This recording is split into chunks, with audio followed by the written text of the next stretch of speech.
Last time हमारी जो exam हुई थी उसका हम डाउट्स सॉल्व करते हैं। सबसे पहले उसके क्वेश्चन नंबर 31 सबसे पहले देखते हैं हम। क्या कहता है question number 31, which expression among the following represents Boyle's law. देखिए सबसे पहले बॉयल्स लॉ क्या है, pressure is inversely related to volume. ठीक है, ये समझ में आया आपको सबसे पहले। तो कैसे आएगा, तो इसका मतलब है pressure is equal to some constant upon volume, right. तो डेरिवेटिव लेना है हमको इसका, डीपी बाई डीवी, मतलब derivative with respect to volume लेना है। सो सबसे पहले p is equal to some constant v raise to -1। अब derivative with respect to v लेना है, मतलब dp by dv is equal to derivative d by dv k into v minus 1। मतलब differential form में Boyle's law को हमको represent करना है, कुछ नहीं है यार। तो dp upon dv is equal to, ये कांस्टेंट है वो डिफरेंशिएशन के बाहर आएगा, और v रेज टू -1 इसका डिफरेंशिएशन क्या आता है आपको पता है, x रेज टू n का differentiation x raise to n-1, और इधर n आता है, राइट। पता है ना ये? अरे पता है कि नहीं, बोलो एक बार चैट करके, फटाक से बोलो बेटा।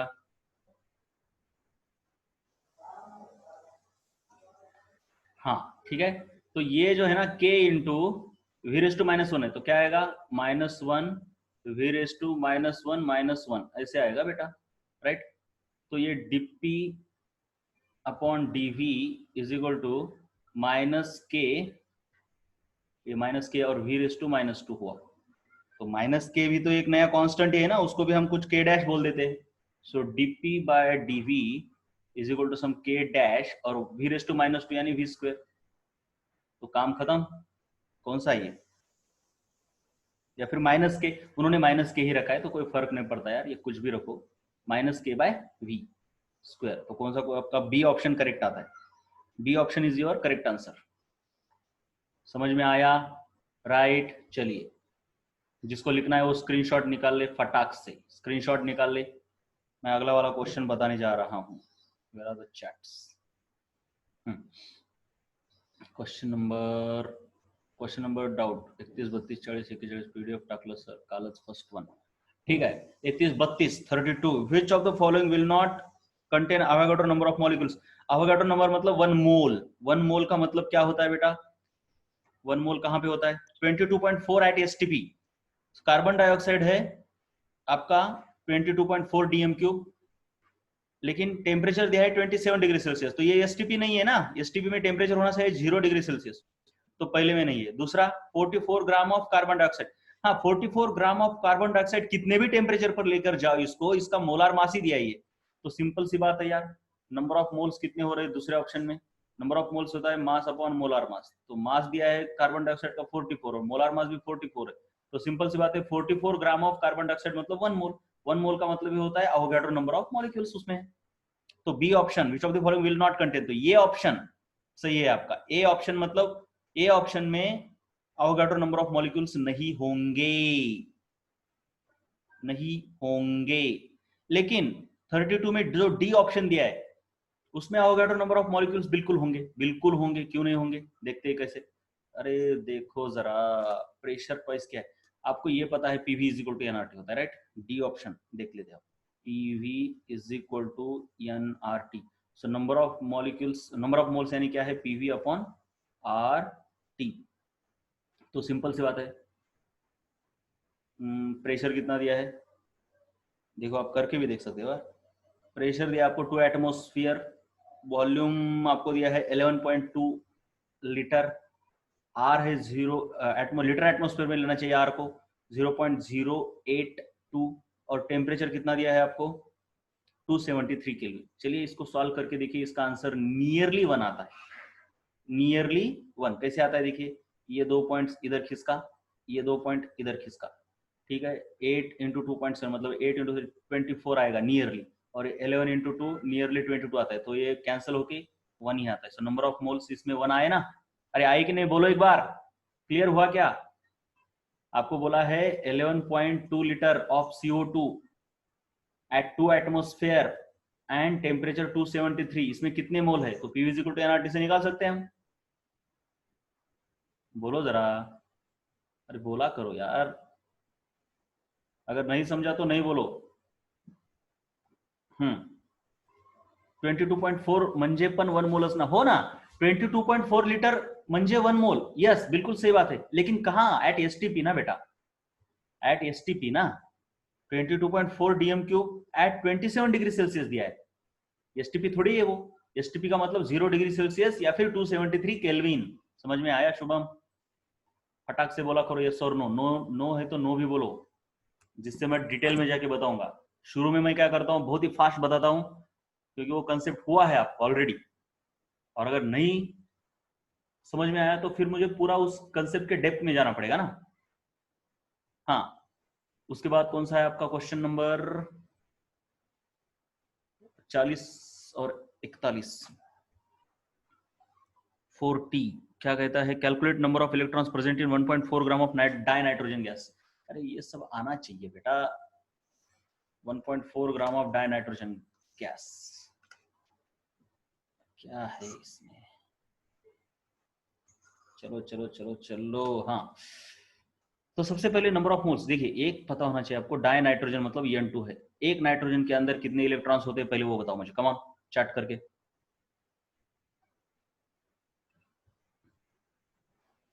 अरे कितनी देर कितनी देर कितनी देर. एक नाइट्रोजन के अंदर 14 नहीं बेटा, एक नाइट्रोजन एटम के अंदर 7 होते हैं. एवोगैड्रो नहीं, कहां से लाए एवोगैड्रो यार. एक नाइट्रोजन एटम है, उसके अंदर 7 इलेक्ट्रॉन है, तो N2 के अंदर कितने हो गए? 14 electrons. So 14 electrons in one molecule, right. ये तो खत्म बात. अब 1.4 ग्राम ऑफ डाइनाइट्रोजन गैस आपको क्या दिया है? देखिए, number of moles of dinitrogen gas निकाल सकते हैं, मास अपॉन मोलार मास. मास दिया है 1.4 ग्राम, मोलार मास है 28 ग्राम डाइनाइट्रोजन का, N2 का 28. सो ये कितना होता है? 1/20 होता है. So these are the number of moles of N2. N2 के इतने मोल्स है बेटा. अब मोल्स को मॉलिक्यूल्स में कन्वर्ट करो. N dash is equal to 1/20 into 6 into 10⁻23, right. यह है नंबर ऑफ मॉलिक्यूल्स N2 के. सही है ना?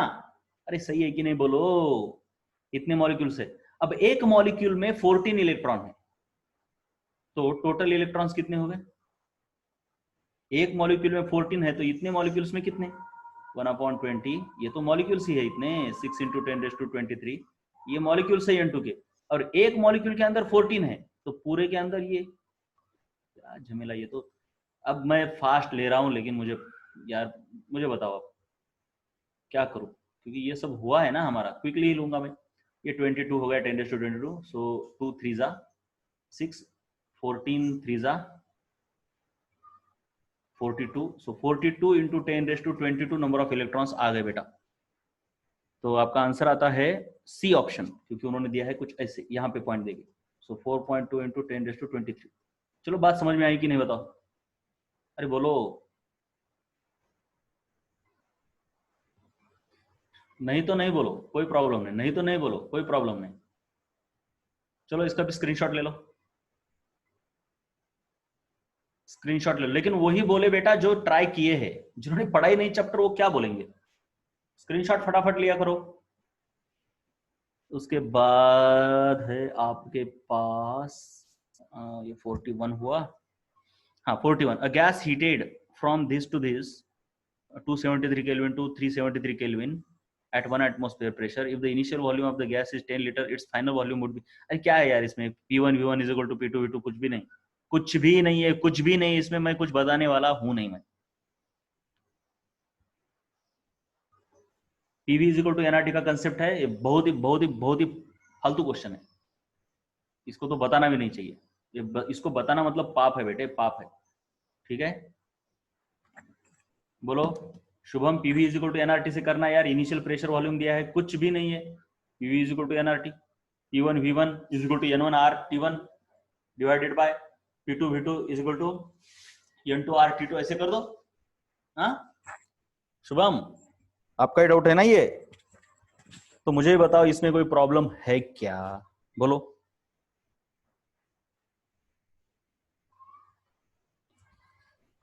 आंसर वेगळे आले. Okay okay, then I will try. चलिए यार, इसको भी ट्राई कर ही देते हैं. आंसर कैसे डिफरेंट आ रहा है. जरा देखो तो सही, मुझे तो लग रहा है कि नहीं आता होगा, तुम जल्दबाजी किए हो गए।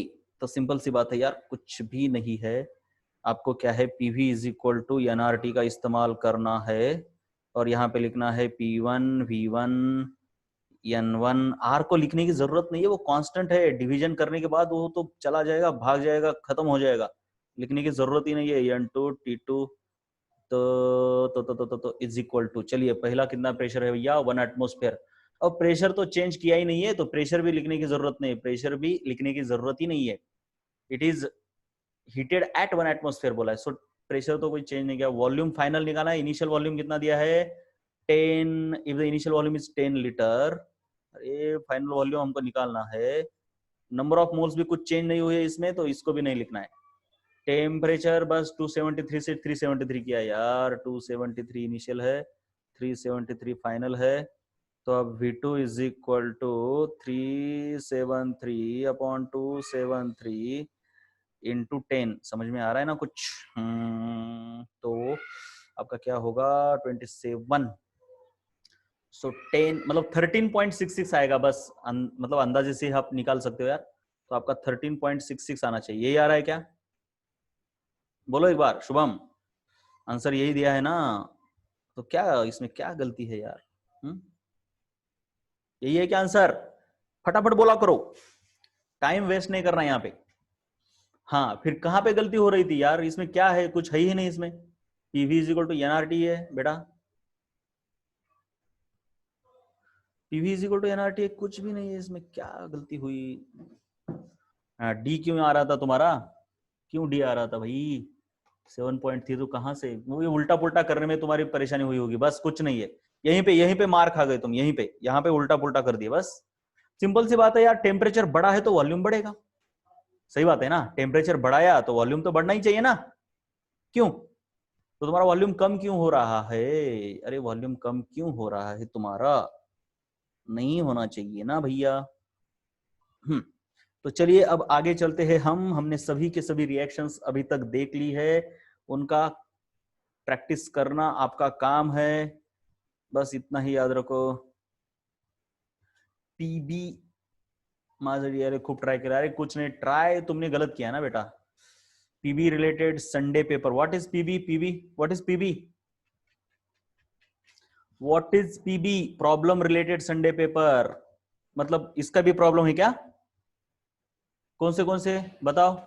आज पूरा डाउट में डालेंगे, पूरा का पूरा लेक्चर डाउट में जाए तो भी कोई प्रॉब्लम नहीं है, डाउट क्लियर होने चाहिए, डाउट के सिवा कोई मतलब नहीं होता आगे जाने का। नहीं डाउट, हाँ मतलब डाउट है ना, पिछले वाले संडे के डाउट है क्या? पिछले वाले संडे के एग्जाम के डाउट है क्या बेटा?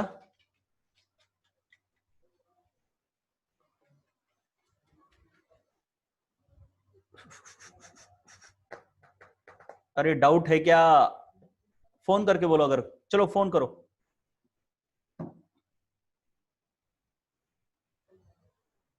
Sir syllabus of Sunday paper, syllabus of Sunday paper तो दिया ही, हाँ हाँ हाँ दिया ही है ना बेटा, syllabus of Sunday paper already दिया है। अल्काइल हैलाइड होगा कहीं पर और सॉलिड स्टेट होगा साथ में। हाँ जीटी लिखा है, मतलब जितना हुआ है उतना, मतलब सॉलिड स्टेट और हेलो अल्केन्स, उसमें सॉल्यूशन नहीं रहेगा, जीटी ले ले तो सिंपल है। हाँ ठीक है, सर नहीं बोले लेकिन केमिस्ट्री की जीटी होगी, मतलब केमिस्ट्री में जितना पढ़ाया उतना आएगा, केमिस्ट्री में जितना पढ़ाया उतना आएगा, इसका मतलब ये है राइट। सॉल्यूशन को छोड़ के, मतलब 12th क्लास के चैप्टर सॉलिड स्टेट और हेलो अल्केन, बस इतना ही याद रखो, सॉलिड स्टेट और हेलो अल्केन जितना हुआ है, सॉलिड स्टेट और हेलो अल्केन जितना हुआ है उतना आएगा इस संडे में, राइट।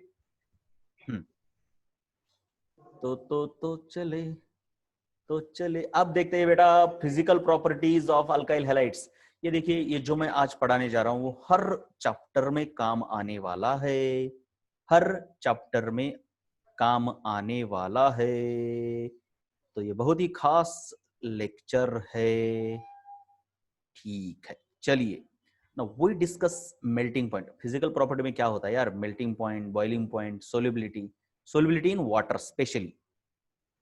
अब मेल्टिंग पॉइंट के बारे में कुछ पॉइंट्स मैं बताने जा रहा हूं, मेल्टिंग और boiling point. In boiling and evaporation intermolecular bonds break, but molecule is unaffected. पहला सेंटेंस ये है, इसको पहले समझ लेते हैं। तो क्या होता है ये देखिए, यहां पे बताता हूं। जब बॉइलिंग हो जाती है, मतलब कोई भी एक मॉलिक्यूल ले लेता हूं मैं, ऐसा एक वेसल है, उसके अंदर HCl है, तो HCl HCl ये एक मॉलिक्यूल है, ये दूसरा मॉलिक्यूल है, और इन दोनों के बीच जो बॉन्ड है इसको इंट्रामोलिकुलर बॉन्ड कहते हैं। जब हम इसे बॉईल करते हैं ना, तो ये बॉन्ड नहीं ब्रेक होता। जब हम कहते हैं ना कि बॉईल हो गया लिक्विड, इवेपोरेट हो गया, तो ये ब्रेक नहीं होता बॉन्ड, ये वाला बॉन्ड ब्रेक होता है। समझ में आए? इंट्रामोलिकुलर बॉन्ड ब्रेक होता है। और जब ये बॉईल होके ऊपर उड़ता है ना मॉलिक्यूल, तो HCl अलग अलग नहीं उड़ते, HCl उड़ता है, लेकिन एक मॉलिक्यूल दूसरे मॉलिक्यूल से अब जुड़ा नहीं है। समझ में आया बॉइलिंग में कौन सा बॉन्ड ब्रेक होता है? बॉइलिंग और मेल्टिंग में कौन सा बॉन्ड ब्रेक होता है और कौन सा नहीं होता? क्लियर हुआ? खटाखट खटाखट खटाखट बोला करो यार, तो मैं आगे चलूं। ठीक है, इंट्रामोलिकुलर और इंटरमोलिकुलर बॉन्ड के बारे में मैंने बॉन्ड चैप्टर में बताया था। इंटरमोलिकुलर यानी ये होता है आपका केमिकल बॉन्ड, ये वाला, और ये होता है आपका फिजिकल बॉन्ड। तो बॉइलिंग में बस ये फिजिकल बॉन्ड ब्रेक होता है, केमिकल बॉन्ड ब्रेक नहीं होता। जब फिजिकल बॉन्ड ब्रेक हो जाता है, जब फिजिकल बॉन्ड ब्रेक हो जाता है, तो मॉलिक्यूल को कोई फर्क नहीं पड़ता। सबसे पहले ये बात समझ में आई क्या? बॉइलिंग में फिजिकल बॉन्ड ही ब्रेक होता है, केमिकल बॉन्ड ब्रेक होता ही नहीं। चलिए, यस नो कुछ तो बोला करो। नो बोलोगे तो ही मैं बाद में बताऊंगा। अरे मैंने तो म्यूट किया है ना सबको, कौन बटर बटर करेगा? Oh shit. ठीक है चलो, म्यूट कर दिया, सबको म्यूट कर दिया बेटा।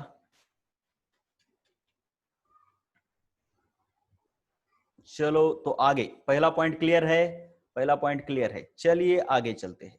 दूसरा point, the compounds having weak intermolecular forces have low melting point and boiling point. Simple सी बात है यार, सिंपल सी बात है। अब मेल्टिंग, बॉइलिंग और मेल्टिंग में करना क्या है? इंटरमोलिकुलर बॉन्ड ही ब्रेक करना है। तो सिंपल सी बात है, जिसका इंटरमोलिकुलर बॉन्ड स्ट्रांग है, ये एक मॉलिक्यूल है मान लो, ये दूसरा मॉलिक्यूल है, इनके बीच जो ये इंटरमोलिकुलर बॉन्ड है, ये अगर स्ट्रांग है तो इसे ब्रेक करना मुश्किल है। इसे ब्रेक करना मुश्किल है तो इसको बहुत हीट करना पड़ेगा। बहुत हीट करना पड़ेगा मतलब इसका बॉइलिंग पॉइंट और मेल्टिंग पॉइंट बहुत ज्यादा होगा। तो ये स्टेटमेंट भी क्लियर है क्या? वीक इंटरमोलिकुलर फोर्स अगर है तो बॉइलिंग पॉइंट लो होगा, अगर स्ट्रांग है तो बॉइलिंग पॉइंट ज्यादा होगा। यस, ये भी क्लियर है। उसके बाद हमने इंटरमोलिकुलर फोर्सेस भी देखे हुए हैं, हमने इंटरमोलिकुलर फोर्सेस भी देखे हुए हैं। Strength of various intermolecular forces हमने देखे, hydrogen bonding, dipole dipole interaction, London forces और डिस्प्लेसमेंट फोर्सेस, ये हमने ऑलरेडी देखा है। चलिए, इसमें प्रॉब्लम नहीं है कुछ, मतलब समझ में आया? ये भी, ये हमारा हो गया ऑलरेडी।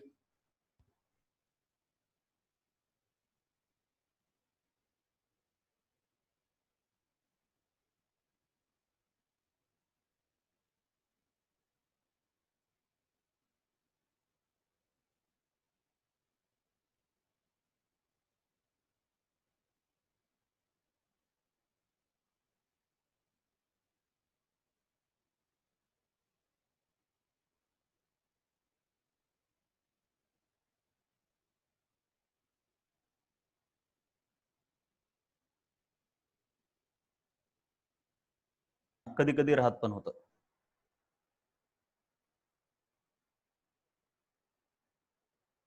1 मिनट रुको बेटा, 1 मिनट रुको बस।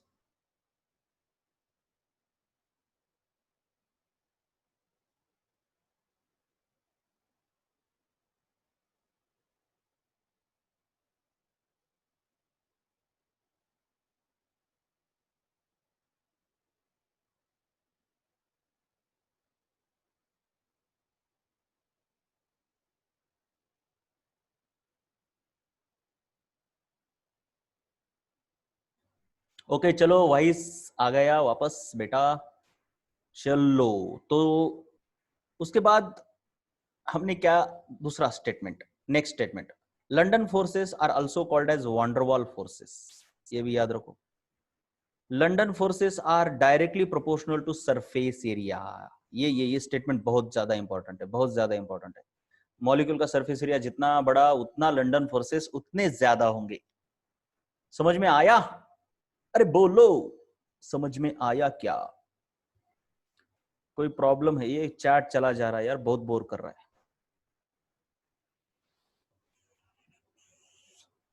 किसी को ये पता है क्या कि इनिशियली मतलब आते ही सबको म्यूट कैसे किया जाए?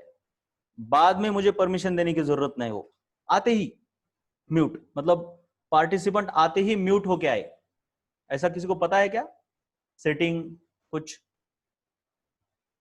किसी को पता होगी तो बस मुझे बताओ, या फिर मुझे, हाँ सेटिंग, लेकिन कहाँ पे है पता नहीं ना बेटा। तुम एक वीडियो बना के अगर मुझे भेजोगे तो बहुत अच्छा होगा, स्क्रीन कास्टिंग करके वीडियो भेजो, या फिर यूट्यूब पर है तो बताओ मुझे, ठीक है?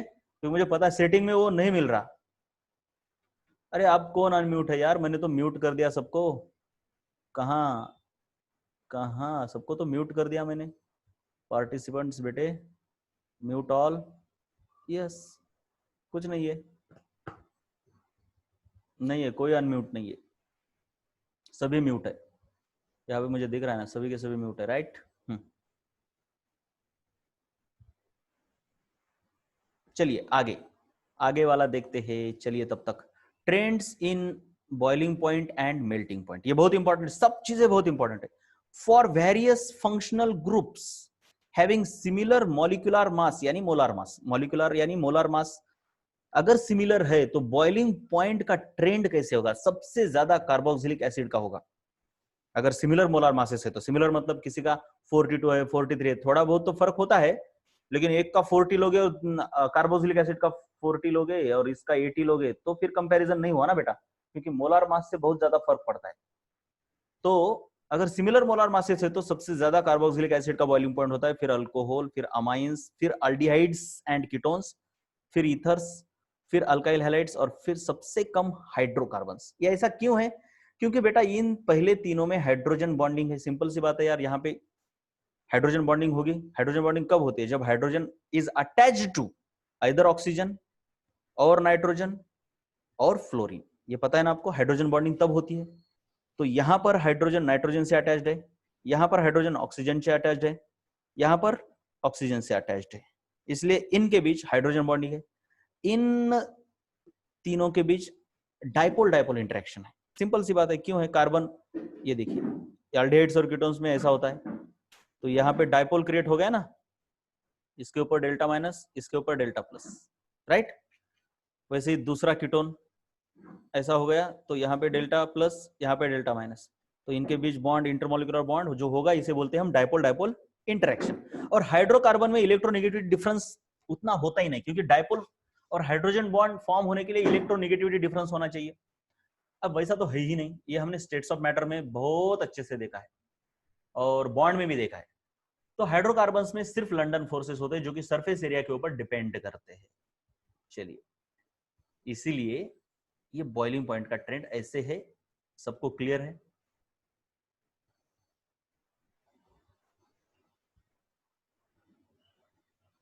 ओके, चलिए अब आगे वाला point, boiling point is directly related to, दो चीजों से बॉइलिंग पॉइंट रिलेटेड है, बहुत ही इंपॉर्टेंट, एक मोलार मास और दूसरा इंटरमोलिकुलर फोर्स। मतलब किसी चीज को बॉइल करना यानी उसको उड़ा देना, दो चीजों पर डिपेंड करता है, एक इनके बीच कितना बॉन्ड स्ट्रांग है और दूसरा इसका खुद का मास कितना है। समझ में आ रहा है ना? बहुत ही सिंपल है यार। एक तो उड़ाने के लिए क्या करना है, एक तो इस बॉन्ड को ब्रेक करना है और इसको उड़ाना है ना, तो इसका भी मास छोटा होना चाहिए ना बेटा। तो दोनों चीजें इंपॉर्टेंट है, मोलार मास, इंटरमोलिकुलर फोर्सेस। तो ये वाला पेज क्लियर है सबको? तो मैं आगे चलूं? चलिए अब देखिए, for homologous series, homologous series मतलब जिनका फंक्शनल ग्रुप सेम होता है।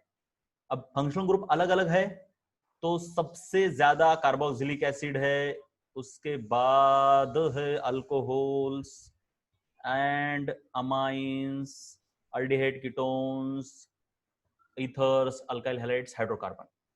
अब होमोलोगस सीरीज है, मतलब सभी के सभी क्या है, हैलोजेंस ही है। तो उनमें सिंपल सी बात है यार, यहां से इधर ना जाते, जैसे जैसे मोलार मास बढ़ते जाएगा, क्योंकि यहाँ पे ना फंक्शनल ग्रुप तो सेम है, तो मोलार मास बढ़ेगा तो बॉइलिंग पॉइंट बढ़ेगा। ये भी पॉइंट क्लियर है? बोलो, पॉइंट क्लियर है? होमोलोगस सीरीज में मोलार मास बढ़ता है तो बॉइलिंग पॉइंट बढ़ेगा, क्योंकि इंटरमोलिकुलर फोर्स तो सेम ही रहेगा, क्योंकि फंक्शनल ग्रुप सेम ही है।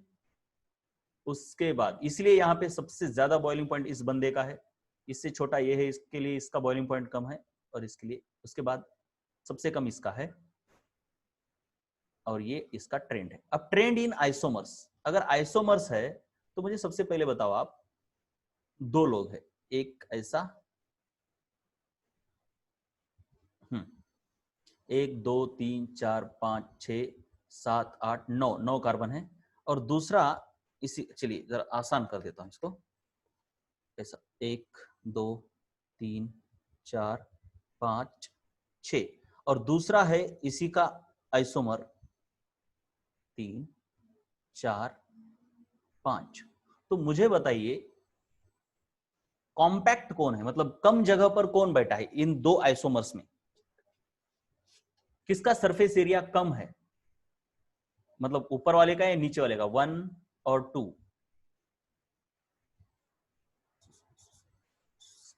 सरफेस एरिया ऊपर वाले का ज्यादा है, क्योंकि इसको इतनी जगह लग रही है, ये बस इतने से ही जगह पर फिट बैठ गया। मतलब आप जितनी ब्रांचिंग बढ़ाते हो ना, उतना सरफेस एरिया कम होते जाता है, वो कॉम्पैक्ट होते जाता है, कॉम्पैक्ट होते जाता है, कॉम्पैक्ट होते जाता है। तो सिंपल सी बात है, इसका सरफेस एरिया कम है, इसलिए इसका बॉइलिंग पॉइंट कम होगा। क्यों? क्योंकि सरफेस एरिया कम है तो वन डर वाल फोर्सेस कम है, राइट? तो ब्रांचिंग बढ़ने पर सरफेस एरिया घटता है, और सरफेस एरिया घटने पर वन डर वाल फोर्सेस घटते हैं, और वन डर वाल फोर्सेस घटने पर बॉइलिंग पॉइंट भी घटता है। समझ में आया?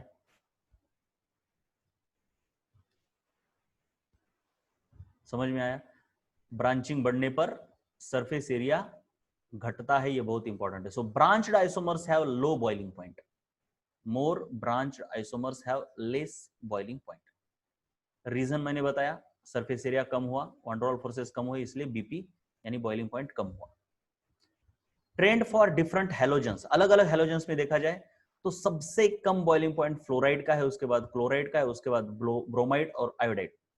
मतलब आर अगर सेम है तो सिंपल सी बात है, क्यों है? क्योंकि फ्लोरीन से हेवी क्लोरीन है, क्लोरीन से हेवी ब्रोमीन है, और ब्रोमीन से बहुत ही हेवी आयोडीन है। मतलब मास बढ़ रहा है, तो मास बढ़ने की वजह से मोलार मासेस बढ़ते जाएंगे, और आर भले ही सेम हो, लेकिन मोलार मासेस बढ़ने की वजह से ये क्या हो रहा है, बॉइलिंग पॉइंट्स बढ़ रहे हैं। चलिए, ये भी क्लियर है क्या? Is this also clear to you? Yes, ये भी क्लियर है। तो आगे चलते हैं, अब आगे चलते हैं, आगे चलते हैं, क्योंकि आज का पूरा जो लेक्चर है ना बेटा, बहुत इंपॉर्टेंट है, बहुत ही। अरेंज द फॉलोइंग, अब अरेंज द फॉलोइंग जरा मैं बताता हूं, ये वाला, arrange the following according to increasing order of boiling point. तो सबसे पहले ये है अल्कोहल, ये है कार्बोक्सिलिक एसिड, ये है हैलोजन डेरिवेटिव, और ये भी है हैलोजन डेरिवेटिव, मतलब अल्काइल हैलाइड। तो इन दोनों में अगर देखा जाए तो इसका भी मोलार मास 46 है, और इसका भी मोलार मास 46 है। तो मुझे बताओ इन दोनों में किसका बॉइलिंग पॉइंट ज्यादा होगा, एक या दो? अरे बोलो, कहां गए, बोलो। दो, बिल्कुल सही बात है, 61 है, राइट? सो सेम,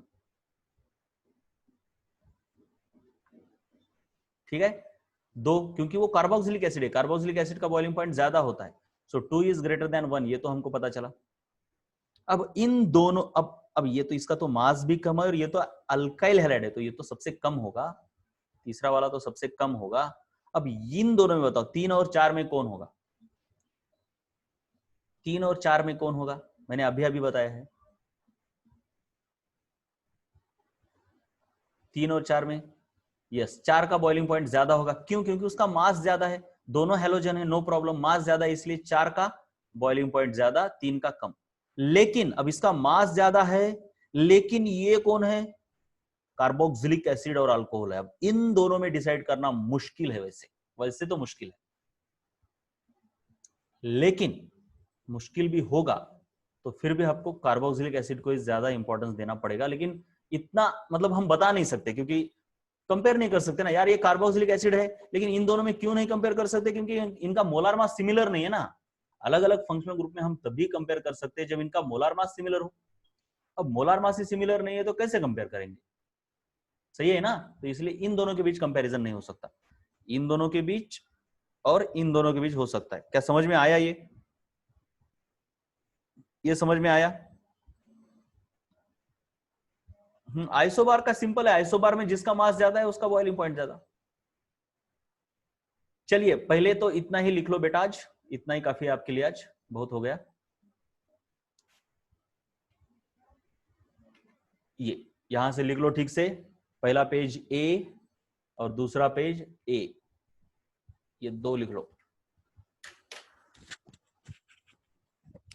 स्क्रीनशॉट ले लो फटाफट, screenshot, come on quick screenshot.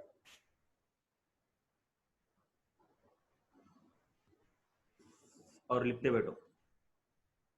हो गया इसका स्क्रीनशॉट। अब ये वाला